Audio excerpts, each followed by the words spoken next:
So I noticed that the back of my client's door needed a little bit of extra help. And I thought I would take you along with us to show you. And this little corner as well. The first thing I'm going to do is take my duster and I'm going to go along all of the edges and I'm going to dust. That way it's going to help remove any of the loose hair, dust, or dirt. Then I'm going to spray everything down. If you're interested in any of the cleaning products we are using, I will leave a link in the description. After I've sprayed everything down, I'm then going to take a clean rag and I'm going to wipe the door down.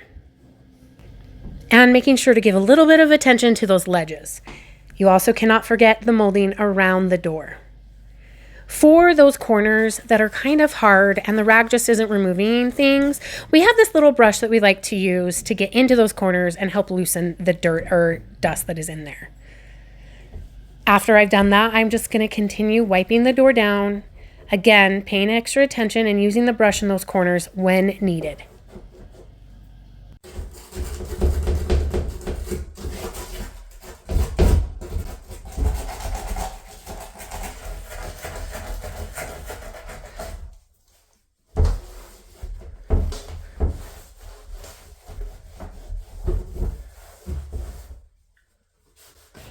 Next to the hinges, a lot of black dust comes from the opening and closing of the door.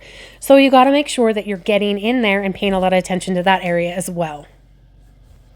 For the floorboards, I have already dusted it. Now I'm just going to spray it and go in with the brush to help loosen some of that dirt.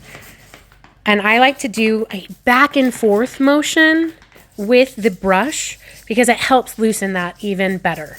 Once I'm done with that, I'm just going to go through with a dry rag and wipe it clean.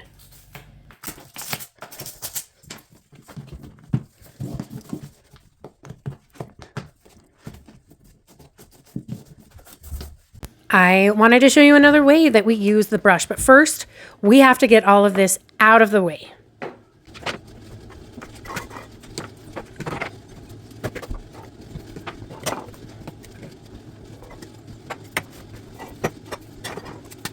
After I've gotten everything out of the way, I'm just going to spray the countertop down with our all-purpose cleaner. And then I'm going to show you another way that we use the brush to get some of those hard areas.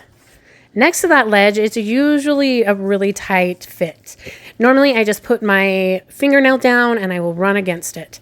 Today, it needed more help, and that back corner as well, and I thought I would share it with you. Once I'm done with that, I am just going to wipe it down with a dry rag, and voila, it looks beautiful. After that, it's time to put everything back.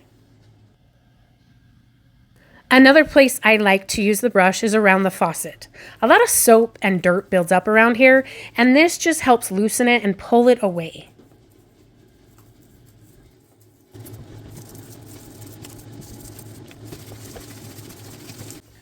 I am going to attempt to show you some of the dirt. I know it's not showing up very well on camera, but I promise it's there.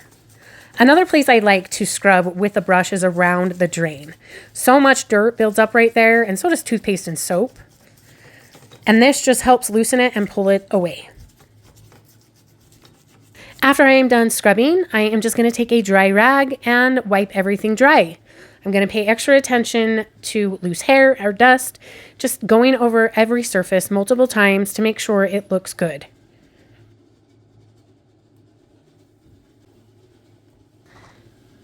I am pulling all of the loose hair, if you can see, into one direction. I'm pulling it up and out of the sink.